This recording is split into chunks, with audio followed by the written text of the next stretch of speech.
Toyota Land Cruiser Prado 2025 model. Eng prostoy bazaviy komplektatsiyasi aq renk.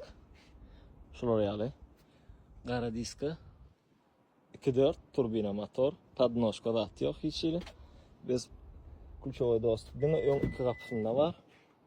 Saloni qara mata salon. Prostoy, eng prostoy mashin. İki tane pult açarı var. Klimat kontrol, start stop.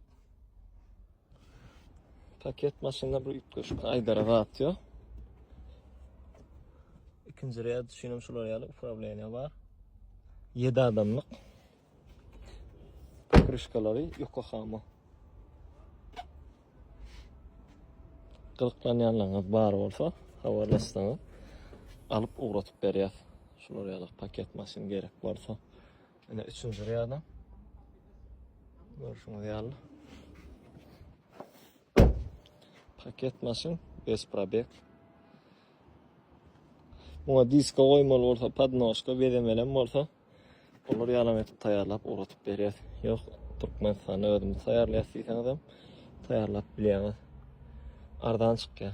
Probek 20 kilometre. 2024'ün ahırı 25 model. Land Cruiser Toyota Prado. Motoru 2.4 turbina geliyor. Esasat kim nereden ne maşin alsa nasip etsin. İnsanın için çok sağ olun.